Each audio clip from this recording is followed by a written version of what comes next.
Plus de 250 000 enfants envoyés par train. Le programme de relocalisation que personne n'explique. Les trains des orphelins. Le 14 mars 1996, Lee Nailing décéda au Kansas à l'âge de 97 ans. Arrivée dans un orphelinat en 1926, elle avait 3 ans à l'époque. Elle se souvenait qu'on lui avait annoncé le décès de sa mère. Des décennies plus tard, elle découvrit dans les sous-sols d'un tribunal une lettre mentionnant une mère vivante qu'il avait placée sous tutelle. La lettre ne comportait aucune adresse. Au moment où Madame Nailing la trouva, la signataire était décédée depuis 40 ans. Elle consacra le reste de sa vie à la recherche de frères et sœurs dont elle était persuadée de l'existence, sans pouvoir le prouver.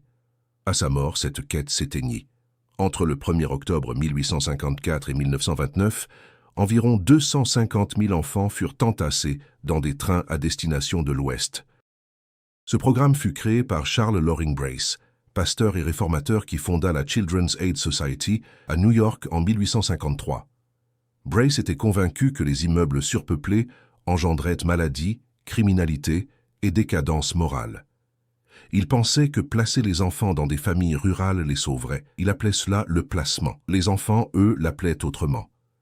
Certains parlaient de sauvetage, d'autres de vol. Le premier train quitta New York le 1er octobre 1854, transportant 46 enfants à destination de Dowagiac, dans le Michigan. Âgés de 7 à 15 ans, ces enfants furent exposés au tribunal de la ville. Les familles locales vinrent les voir et choisirent ceux qu'elles souhaitaient adopter. Les autres reprirent le train. Ce processus se répéta de ville en ville, d'État en État, pendant 75 ans. La Children's Aid Society n'était pas la seule organisation à gérer ces trains. Le New York Foundling Hospital, fondé par Sir Irene Fitzgibbon en 1869, envoya au moins 50 000 enfants vers l'Ouest. Les agences catholiques et protestantes se disputaient l'accueil des enfants. Les trains circulèrent jusqu'en 1929. À cette date, 250 000 enfants avaient été déplacés. Ce chiffre provient des agences elles-mêmes. Il s'agit du seul chiffre consensuel dans un système qui n'imposait pas de tenue de registre normalisée. Voici ce que les archives ne révèlent pas. L'acte de naissance n'était pas obligatoire dans l'État de New York avant 1880. Et son application était irrégulière jusqu'en 1915. De nombreux enfants placés avant 1915 n'avaient pas d'acte de naissance. Les listes de passagers d'Ellis Island existent, mais elles ne permettent pas de retracer le parcours des enfants après leur arrivée. Les documents d'immigration mentionnaient les enfants accompagnés de leurs parents, les enfants voyageant seuls et les enfants orphelins. Ces catégories n'ont pas été vérifiées par des documents ultérieurs. Un enfant figurant sur une liste de passagers, comme voyageant avec un parent, pouvait se retrouver dans un établissement 6 mois plus tard, sans que ses parents ne soient mentionnés. L'établissement enregistrait le nom, l'âge et la date d'arrivée de l'enfant, mais pas son lieu de provenance ni la personne qui l'avait amené. Les calculs commencent ici. En 1850, la population de New York s'élevait à 515 547 habitants. En 1900, elle atteignait 3 437 202. L'immigration fut le principal facteur de cette croissance. Entre 1880 et 1900, plus de 4 millions d'immigrants arrivèrent à New York. Durant cette même période, la Children's Aid Society et le New York Foundling Hospital placèrent collectivement environ 150 000 enfants dans des trains. Cela représente un enfant placé pour 26 immigrants arrivés. Ces organismes désignaient ces enfants comme orphelins, demi-orphelins ou abandonnés. Le terme « orphelin » était employé au sens large. Il englobait les enfants dont les parents étaient vivants mais pauvres, vivants mais célibataires, ou vivants mais jugés inaptes. Il incluait les enfants retirés à leur mère qui ne pouvaient pas payer son loyer, les enfants retirés après l'arrestation de leur père, les enfants dont les parents étaient hospitalisés ou placés en institution. Il incluait également les enfants à qui l'on n'avait pas demandé leur avis avant de partir. Parmi les 250 000 enfants placés dans des trains, combien étaient réellement orphelins, c'est-à-dire dont les 2 parents étaient décédés? Les services compétents n'ont pas tenu de registre. Combien avaient au moins un parent vivant? Ce chiffre n'a pas été recensé. Combien avaient 2 parents vivants ayant perdu la garde, temporairement ou définitivement? Ce chiffre n'a pas été recensé. Les documents qui nous sont parvenus utilisent le terme « orphelin » indépendamment du statut parental. Ce terme est devenu une catégorie et non plus une description. En 1872, le Conseil des œuvres de bienfaisance de l'État de New York critiqua la Société d'aide à l'enfance pour son manque de rigueur dans la tenue des dossiers. Le rapport du Conseil indiquait que la Société ne vérifiait pas les antécédents des enfants avant leur placement et n'assurait aucun suivi après celui-ci. Brace répondit que l'objectif était la rapidité et non la paperasserie. Il affirma que les enfants avaient besoin d'un foyer immédiatement et que la documentation ralentirait le processus. Les critiques persistèrent, les placements continuèrent, puis apparaît le système britannique, fonctionnant en parallèle.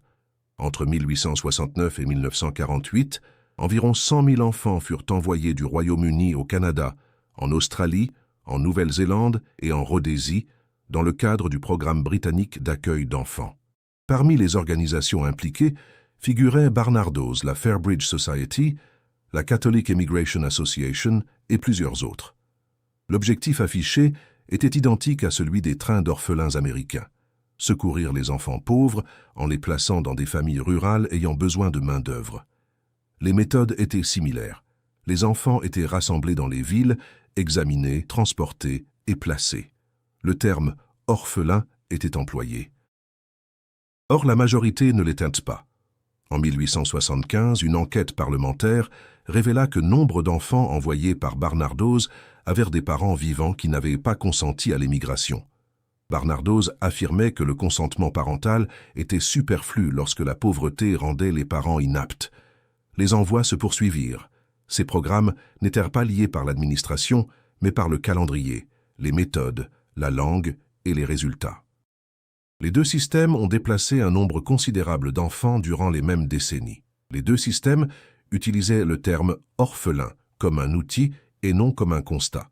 Les deux systèmes ont laissé des lacunes dans les archives que les descendants ne peuvent combler. Et au sommet du programme américain, le disque lui-même brûle.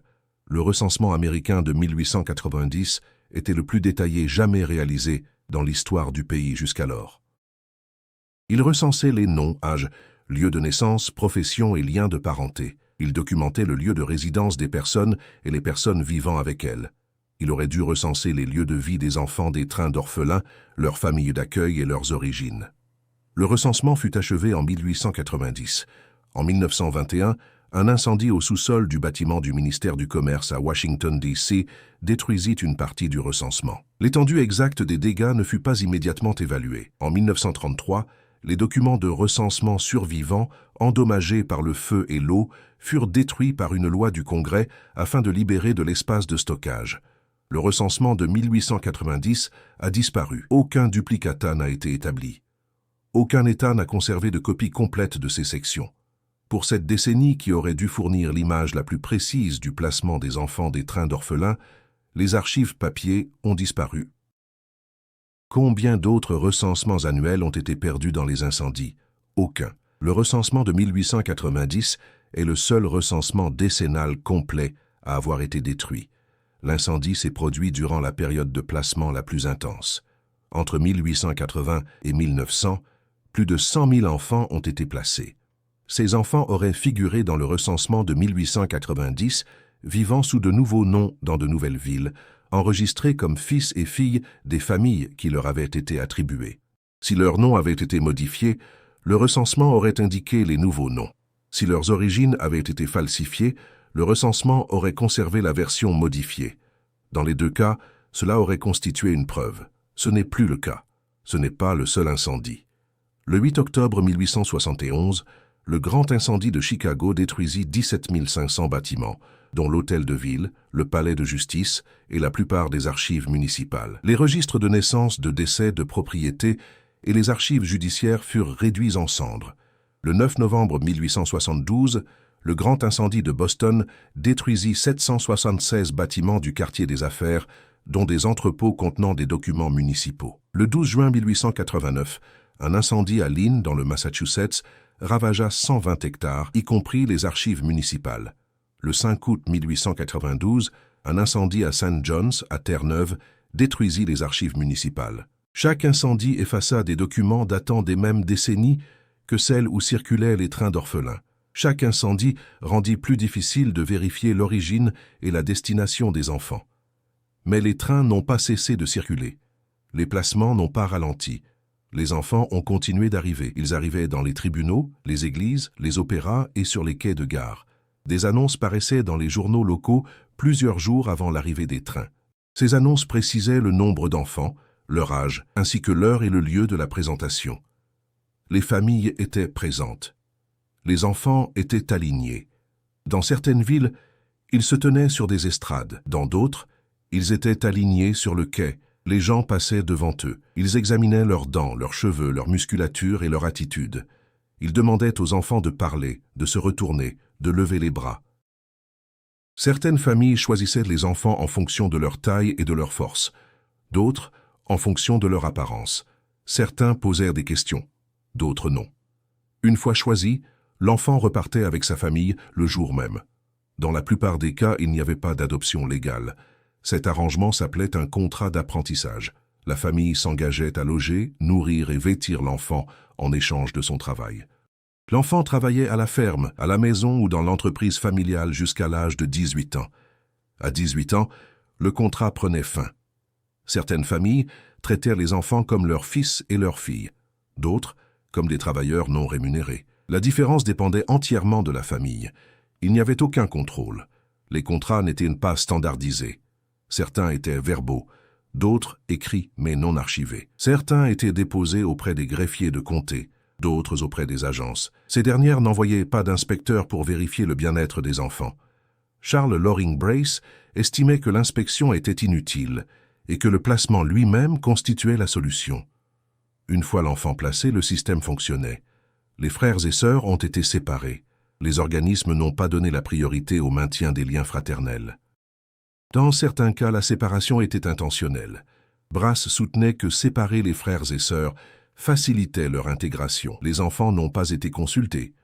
On leur annonçait leur destination le jour même de leur départ, parfois le matin même. Certains se sont vus promettre de revoir leurs frères et sœurs. La plupart ne les ont jamais revus.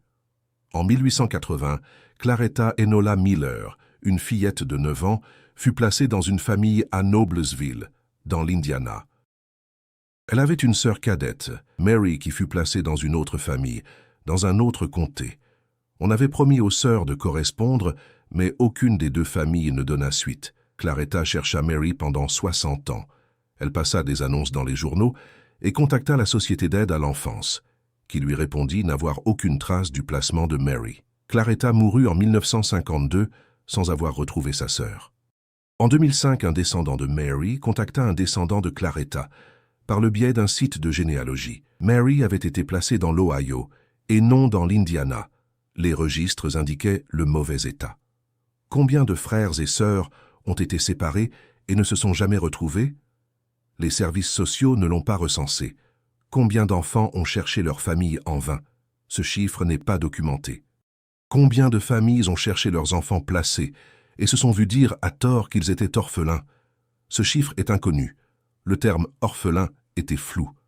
En 1880, un juge new-yorkais du nom d'Elbridge Gerry fonda la Société new-yorkaise pour la prévention de la cruauté envers les enfants. Cette société s'inspirait de la Société américaine pour la prévention de la cruauté envers les animaux, fondée en 1866. L'organisation de Gerry enquêtait sur les cas de maltraitance et de négligence envers les enfants.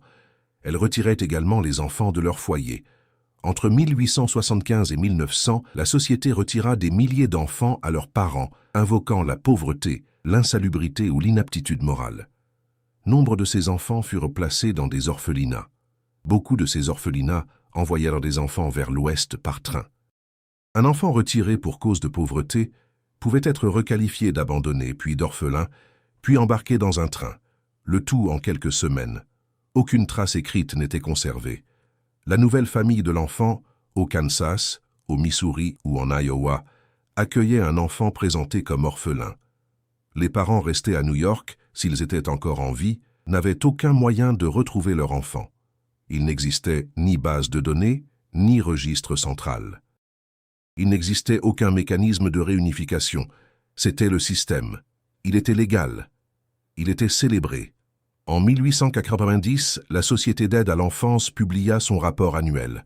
Ce rapport décrivait les trains d'orphelins comme une réussite. Il comprenait des témoignages de familles ayant accueilli des enfants et d'enfants placés. Il ne comportait aucun témoignage de parents dont les enfants avaient été retirés. Il n'indiquait pas les taux d'échec. Il ne recensait pas les enfants ayant fugué, ceux qui avaient été rendus à l'organisme, ni ceux décédés au sein de leur nouvelle famille. Ces données n'avaient pas été recueillies.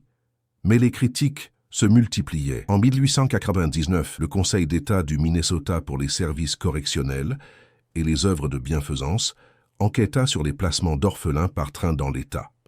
Le Conseil constata que de nombreux enfants avaient été placés sans accord légal en bonne et due forme, que certaines familles les exploitaient comme main-d'œuvre non rémunérée et qu'aucun suivi n'était assuré. Le Conseil recommanda que les organismes extérieurs à l'État soient tenus de s'enregistrer auprès de celui-ci avant de placer des enfants. Cette recommandation resta lettre morte. Les trains continuèrent d'arriver. En 1900, des organisations catholiques s'opposèrent au placement effectué par la Société d'aide à l'enfance pour des raisons religieuses. Cette société était protestante et plaçait les enfants dans des familles protestantes. Les enfants catholiques étaient donc placés dans des familles protestantes et élevés dans la religion protestante. Des organismes catholiques commencèrent à organiser leurs propres convois afin de garantir que les enfants catholiques soient placés dans des familles catholiques. Cette concurrence augmenta le nombre d'enfants déplacés sans pour autant améliorer la documentation. Les deux systèmes conservaient des dossiers sommaires et ces dossiers étaient scellés. En 1912, la première conférence de la Maison-Blanche sur la prise en charge des enfants à charge conclut que les enfants ne devaient pas être retirés de leur famille uniquement en raison de la pauvreté. La conférence recommanda aux États d'apporter un soutien financier aux familles en difficulté plutôt que de retirer les enfants à leur famille. Certains États mirent en place des programmes de pension pour les mères. Ces programmes étaient sous-financés et appliqués de manière incohérente. Les trains d'orphelins continuèrent d'exister. En 1929, le dernier train d'orphelins circula. La bourse s'effondra en octobre de la même année. Les familles cessèrent d'accueillir des enfants. La demande disparut. Les trains s'arrêtèrent. Les dossiers n'ont pas pu être ouverts. Aujourd'hui, les archives de la Children's Aid Society sont conservées à la Bibliothèque publique de New York. Leur accès est restreint. Les chercheurs doivent en faire la demande. De nombreux documents sont scellés afin de protéger la vie privée des descendants. Le New York Foundling Hospital conserve ses propres archives, elles aussi soumises à des restrictions. Les descendants des enfants arrivés par les trains d'orphelins peuvent demander des informations sur leurs proches.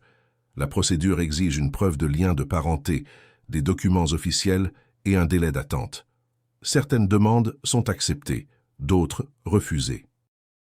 Les critères d'acceptation ne sont pas publics. En 1986, Mary Ellen Johnson a fondé l'Orphan Train Heritage Society of America à Springdale, dans l'Arkansas. Cette association recueille des témoignages, des documents et des archives concernant les enfants ayant voyagé à bord des trains d'orphelins. Elle a retrouvé certains documents et permis à des familles de se retrouver. Elle a également recensé le nombre important de dossiers manquants. L'association estime que moins de 30% des placements d'orphelins par train sont documentés. Cela signifie que 175 000 placements n'ont aucune trace écrite vérifiable. Comment 250 000 enfants ont-ils pu intégrer un système de placement familial durant la période la mieux documentée de l'histoire américaine sans laisser presque aucune trace? Les agences expliquent cela par une mauvaise tenue des dossiers, des normes de documentation différentes à l'époque et des incendies, des inondations et des fermetures d'établissements qui auraient détruit des archives. Tout cela est vrai. Pourtant, rien n'explique pourquoi tant de dossiers restent sous scellés, plus de 90 ans après le passage du dernier train. En 2007, Michael Patrick McDonough, descendant d'un enfant arrivé par train d'orphelin, a intenté une action en justice pour obtenir l'accès au dossier de placement de son grand-père. Il soutenait que ces documents, de nature historique, devaient être accessibles au public. Le tribunal a statué que le dossier était privé et que le droit à la vie privée primait sur l'intérêt historique. Le dossier est donc resté confidentiel. En 2013, les Archives nationales ont publié un rapport sur la disparition de documents fédéraux. Ce rapport classait le recensement de 1890 parmi les pertes les plus importantes de l'histoire des archives américaines. Il précisait que la destruction du recensement était due à un ordre du Congrès et non à un accident. La décision de détruire le recensement avait été prise par la commission mixte du Congrès sur la bibliothèque. Le procès-verbal de la commission, datant de 1933, indique que les documents endommagés occupaient un espace de stockage précieux et étaient peu susceptibles d'être utiles pour des recherches ultérieures. La décision fut unanime. Personne ne s'y opposa. Pourquoi faisait-il de la place? Le recensement de 1890 aurait permis de savoir où vivait 1/4 million d'enfants à l'apogée du système des trains d'orphelins. Il aurait indiqué leurs noms, leurs âges et leur lieu de naissance. Il aurait également révélé qui les avait déclarés. C'est le seul recensement à avoir été détruit intentionnellement. Les trains d'orphelins sont souvent décrits comme une forme primitive de placement familial. Cette comparaison est toutefois incomplète. Le placement familial, tel qu'il s'est développé au XXe siècle, comprend un encadrement légal, des vérifications des antécédents, des visites de suivi et la possibilité de réunification familiale. Les trains d'orphelins ne prévoyaient aucun de ces éléments. Un enfant placé dans un train n'avait ni tuteur légal pour le défendre, ni travailleur social pour veiller sur lui, ni aucun moyen de retrouver sa famille. Le système déplaçait les enfants dans une direction sans leur permettre de revenir. Certains placements étaient chaleureux. Certains enfants ont été adoptés légalement et ont grandi dans des familles aimantes.